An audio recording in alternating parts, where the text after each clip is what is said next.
আমি কেন আপনার কাছে আসি? আমার মা হলো মুশরিকা। আমার মা আমাকে বলল, হে বাবা আবু হুরায়রা, আমার মুহাম্মাদের দরবার ছাড়বি নাই আমি মায়ের ঘর ছেড়ে দেবি, কোনটা করবে? ওই আবু হুরায়রা ডেকে বলেন, ও মা, তুমি আমাকে মারতে মারতে দুনিয়া থেকে বিদায় করে দিতে পারো, তুমি আমাকে মারতে মারতে দুনিয়া থেকে বিদায় করে দিতে পারো, কিন্তু সেই নবীর কদম ধরেছি আমি, ওই নবীর কদম মোবারক ছাড়তে পারবো না। সুবহানাল্লাহ। সেই নবীর কদমে গেছি মা, তুমি আমাকে মারতে মারতে যদি দুনিয়া থেকে বিদায় করে দাও আমার কোনো আফসোস নাই, কিন্তু আমি নবী মুহাম্মদুর রাসূলুল্লাহর কদম ছাড়তে পারবো না। ইয়া রাসূলুল্লাহি, মা আমাকে মারছে, সেই জন্য আমি আপনার কাছে আসছি। আল্লাহর নবী কয়, মা তোমাকে মারছে, এখানে ইন্টারফেয়ার করার আমার কিছু নাই। মা মারছে, এখানে আমি কিচ্ছু করতে পারবো না। অন্য কেউ মারলে তোমার বিচার সালিশ করতাম, কিন্তু মা মারছে, এখানে কিচ্ছু করার নাই। আল্লাহর নবীকে হযরত আবু হুরায়রা ডেকে বলেন, ইয়া রাসূলুল্লাহ, ও মায়ার নবী গো, ইয়া রাসূলুল্লাহ, ইয়া নবী আল্লাহ, নবী গো, আমি আপনার কাছে আমি বিচার দিতে আসি নাই গো নবী, আমি আসি ইয়া রাসূলুল্লাহ, আপনি আমার মায়ের জন্য একটু হেদায়েতের দোয়া করে দাও। আল্লাহর নবী দুই হাত তুলে দোয়া করতে লাগলেন, আল্লাহুম্মা ইহদি উম্মা আবি হুরায়রা। হযরত আবু হুরায়রার মার জন্য দোয়া করতে লাগলেন। আল্লাহর নবী কয়, এ আবু হুরায়রা, তুমি বাড়ির দিকে চলে যাও। হযরত আবু হুরায়রা বাড়ির দিকে দৌড় মারলেন। আল্লাহর নবী দোয়া করতেছেন, আল্লাহুম্মা ইহদি উম্মা আবি হুরায়রা, আয় আল্লাহ তাআলা, আমার আবু হুরায়রার মাকে হেদায়েতের দরজা নসিব করে দাও। সুবহানাল্লাহ। আবু হুরায়রা সময় দৌড়াইতেছে। আপনাদের গ্রামে যদি একজন ভদ্র, একজন শরীফ মানুষ থাকে, সেই যখন ভদ্র, এই মানুষটা যদি চিল্লায় না, হাউমাউ করে না, হঠাৎ করে যদি সেই ভদ্র মানুষটা চিল্লায় উঠে, আপনারা তো বলবেন যে এই মানুষটা তো হঠাৎ করে চিল্লায় না, হাউমাউ করে না, আজকে কি হয়ে গেল এই মানুষটার, হঠাৎ করে চিল্লায়। তো আবু হুরায়রা ভদ্র একজন সাহাবী, তো হযরত আবু হুরায়রা রাগজাগ করে না, কোনো ধরনের ডিস্টার্ব করে না, হাউমাউ করে না, হঠাৎ করে হাউমাউ করতেছে। সাহাবায়ে কেরাম, আল্লাহর নবীর সাহাবী হযরত আবু হুরায়রা জামা টেনে ধরেছে। হযরত আবু হুরায়রা দৌড় দিতেছে। আল্লাহর নবী সাহাবী কয়, এ আবু হুরায়রা, কেন তুমি আজকে তো দৌড়াইতেছো, এত পাগলামি করতেছো? হযরত আবু হুরায়রা বলেন, এ নবীর সাহাবী, আমাকে দৌড়াতে দাও, আমি দৌড়াই আমার বাড়ি আগে পৌঁছাইতে পারলাম নাকি, আমি যাওয়ার আগে আমার আল্লাহর নবীর দোয়া বাড়ি পৌঁছে গেছে। সুবহানাল্লাহ। আমি এইটা দেখতে চাই, আমি যে বাড়ি পৌঁছাতে পারলাম আগে নাকি আমি যাওয়ার আগে আমার নবীর দোয়া আমার বাড়ি পৌঁছে গেছে, এইটা দেখতে চাই। আল্লাহর নবীর সাহাবী হযরত আবু হুরায়রা যখন চলে গেলেন মায়ের বাড়িতে যখন যাওয়ার পরে মাকে যখন ডাক দিলেন, মা বলে ডাক দিয়েছে, মা ভিতর থেকে আওয়াজ দিল, এ আবু হুরায়রা, দাঁড়াও, একটু অপেক্ষা করো, আমি দরজা খুলতেছি। হযরত আবু হুরায়রা কয়, আমি মায়ের গলার আওয়াজের ভিতরে শরীয়তের কর্কশতা পেলাম না, মায়ের গলার আওয়াজের মধ্যে আমি তাওহীদের গন্ধ পেলাম। সুবহানাল্লাহ। আমার মনে হলো আমি যাওয়ার আগে আমার নবীর দোয়া আমার মায়ের নিশানিতে পৌঁছে গেছে। সুবহানাল্লাহ। আমি যাওয়ার আগে মা তো এইভাবে আমাকে কোনোদিনও এত সুন্দরভাবে ডাক দেয় না। তখন আবু হুরায়রা মা ঘর থেকে বের হয়ে আসছে, এসে বলেন, আবু হুরায়রা, আমি যখন তোমাকে মারলাম, মারার পরে অনুতপ্ত করলাম, অনুশোচনা করলাম, আমার ছেলে তো কোনো জায়গায় যায় না, আমার ছেলে তো এরকম কোনো খারাপ জায়গায় যায় না, কেন আমি তারে তো মারি? আমি মারা বেয়াদবি করেছি বাবা, আমি গোসল করেছি, পবিত্র হয়েছে, আমাকে জলদি করে নিয়ে চলো রাহমাতাল লিল আলামিন নবীর দরবারে। সুবহানাল্লাহ। হযরত আবু হুরায়রার মাকে আল্লাহর নবীর দরবারে হলো। আল্লাহর নবীর দরবারে এসে আমার নবী হযরত আবু হুরায়রার মাকে পড়ায় দিল, লা ইলাহা ইল্লাল্লাহু মুহাম্মাদুর রাসূলুল্লাহ।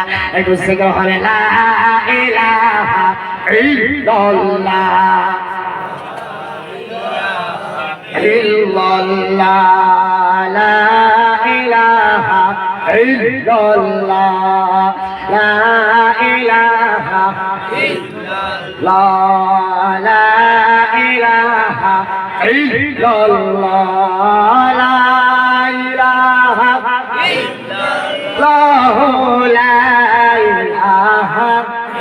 ইল্লাল্লাহ সুবহানাল্লাহ ওয়ালহামদুলিল্লাহ লা ইলাহা ইল্লাল্লাহ লা ইলাহা ইল্লাল্লাহ লা ইলাহা ইল্লাল্লাহ লা ইলাহা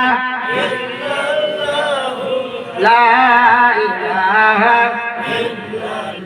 লা ইলাহা ইল্লাল্লাহ মুহাম্মাদুর রাসূলুল্লাহ। আলোচনার শেষের দিকে এটাই হলো, প্রথম হলো আমার আল্লাহর ইবাদত করতে হবে, তারপর নবীকে মহব্বত করতে হবে, আউলিয়া কিরামকে আউলিয়া কিরামের সহবতে যেতে হবে, মা বাবার খেদমত করতে হবে। এই জন্য চারটা কাজ যদি কোনো বান্দা করতে পারে, আল্লাহর ইবাদত, দ্বিতীয়ত নবীর মহব্বত, তৃতীয়ত হলো আউলিয়া কিরামের সহবত, চতুর্থত হলো মা বাবার খেদমত, এই চারটা কোনো আমল যে ব্যক্তি করতে পারবে ইন্তেকাল হতে দেরি জান্নাত পাইতে দেরি না। সুবহানাল্লাহ। আমার বন্ধুগণ, এই জন্য আমরা এই চারটা আমল করবো ইনশাআল্লাহ। আওয়াজ দিয়ে বলেন করবেন তো ইনশাআল্লাহ? কে কে হাত ধরে বলেন নারে নারে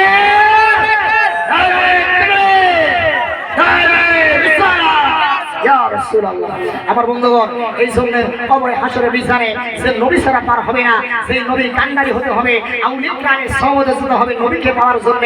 এই জন্য আমার বাবারা, আমার পরিচয়টা আমি প্রথমে দেই নাই, সেটা হলো আমাকে প্রায় জানে আমার বাড়ি বন্দিহানা, আমার প্রিয় মুর্শিদ হযরত শাহ সুফি সৈয়দ মুজহারউদ্দিন আহমেদ কাদরী জলেশ্বর গদির হোসেন দরবার শরীফে আমার প্রিয় মুর্শিদ, আমি সেই দরবারের একজন নগণ্য গোলাম ও সেই দরবারের একজন খলিফা। আমার প্রিয় মুর্শিদ হযরত শাহ সুফি সৈয়দ মুজহারউদ্দিন আহমেদ কাদরী বাদাজিল্লাহুল আলিম একজন খলিফা। আপনারা দোয়া করবেন এই জন্য যতদিন থাকি আউলিয়া কিরামের মহব্বতে যেন থাকতে পারি, আল্লাহর রাসূলের মহব্বতে যেন থাকতে পারি, আউলিয়া কিরামের সহবতে যেন থাকতে পারি, মা বাবার খেদমত যেন করতে পারি। আপনারা দোয়া করবেন। এই জন্য আমরা সকলের কাছে দোয়া আরজ করি, আমরা যতদিন বেঁচে থাকবো আমরা মা বাবার খেদমত করবো তো ইনশাআল্লাহ। সবাই বলি ইনশাআল্লাহ। আমরা যতদিন বেঁচে থাকবো মা বাবার খেদমত করবো। আর এখানে প্রায় আপনারা দেখেন এখন রমজান মাস আসছে, রমজান মাস আসছে, প্রায় বাড়িতেই বাবা দেখা যায় রোজা হয় না, রোজা থাকে না। কিন্তু এখন যারা রোজা থাকে না তারা যখন সন্ধ্যা যখন হয়ে যায় তখন তারা কি করবে, যখন ইফতারি নিয়ে, যখন যারা রোজা থাকে রোজাদার যারা, তারা যখন ইফতারি নিয়ে বসে, যারা রোজা থাকে না এখন তো মানুষের সামনে দাঁড়াই তো লজ্জা লাগে, তো তারাও ইফতারির সামনে শামিল হয়ে যায়। তো সারাদিন ঘাস খাইলে, ছাগলে ঘাস খাইলে যেমন ভালো লাগে, যেমন স্বাদ লাগে, তো রোজা না থেকে ইফতার করা ওই ছাগলে ঘাস খাওয়ার মতোই লাগবে বাবা। এখন তো মানুষ তো বুঝতে পারলো না যে রোজা আছে কি নাই। এই জন্য দুনিয়াতে মানুষকে ফাঁকি দেওয়া যায় কিন্তু আল্লাহর চোখে ফাঁকি দেওয়া যায় না। কথা কোন ঠিক কিনা? এই জন্য ইনশাআল্লাহ আমরা এই 30টা রোজা ইনশাআল্লাহ রাখবো। বলেন ইনশাআল্লাহ। আল্লাহ যেন আমাদেরকে এই 30টা রোজা রাখার তৌফিক দান করে দেয়। জোরে বলেন আমিন।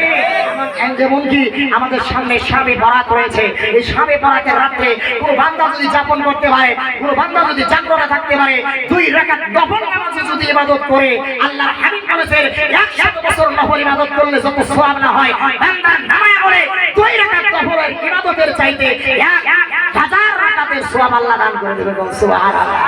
এই জন্য সামনে যে শবে বরাত রয়েছে পালন করবেন। এরপরে শবে কদর রয়েছে, আমাদের সবরে সানি মাস। এই মাসটা খুবই গুরুত্বপূর্ণ বাবা। এই জন্য এই মাসটা আমরা যতদিন ঘোরা করেছি, পাপ করেছি, এই বাবা আজকে আরেকটা বস্তু, সেটা হলো হিংসা বিবাদ। আমার আপনার সাথে আমার হিংসা, হিংসার চোটে সালামও দেয় না। কথা ঠিক কিনা? আরে বাবা এমন হিংসা যে হিংসার চোটে সালামও দেয় না, সে আবার 5 ওয়াক্ত নামাজও পড়ে। কথা ঠিক কিনা? এই মানুষটা 5 ওয়াক্ত নামাজও পড়ে, আবার নামাজ পড়ার পরে মানুষের আলো ঠেলে। কথা ঠিক কিনা? এই বন্ধুগণ নামাজও পড়ে, রোজাও রাখে, হজ করে, যাকাত দেয়, মানুষের গীবত করে। ওই নামাজ রোজা ইবাদত করলে কাজ হবে না, মানুষের গীবত ছাড়ো। এই জন্য হাদিস শরীফ রয়েছে আল গীবাতু আশাদ্দু মিনাজ জিনা, গীবত হলো জিনার চাইতে মারাত্মক ডেঞ্জার। এই জন্য আমার কেউ গীবত করে, আমার কেউ মুনাফিকি করে। কথা কোন ঠিক কিনা? এই বন্ধুগণ খালিস ভাবে যতক্ষণ পর্যন্ত পবিত্র না হবেন, যতক্ষণ পর্যন্ত একজন মুমিন না হবেন, ততক্ষণ পর্যন্ত আল্লাহ মুসলমান বলে গ্রহণ করা, মুসলমান বলে পরিচয় দেওয়া যাবে না। আল্লাহ ততক্ষণ মাফ করবে না যতক্ষণ পর্যন্ত না আমরা আমাদের গুনাহ থেকে পবিত্র হব, যতক্ষণ পর্যন্ত আমরা গুনাহ থেকে পাক হব। গুনাহ আমাদের মুক্ত হলেই আমরা মুসলমান হব, আর তখনই আমাদেরকে আল্লাহ ওলি রূপে কবুল করে নেবে। সুবহানাল্লাহ। আল্লাহ যেন আমাদেরকে সবাইকে যেন জীবনের গুনাহ মাফ করে দেয়। জোরে করে আমিন। এখন সবাই বসে আমরা দোয়া করব ইনশাআল্লাহ। দোয়া করে বিদায় আরজ করব। আপনারা কেউ উঠাউঠি করবেন না। দরুদ শরীফ পড়ুন। আল্লাহুম্মা সাল্লি আলা مولانا محمد محمد وعلى آله مولانا اللهم آمين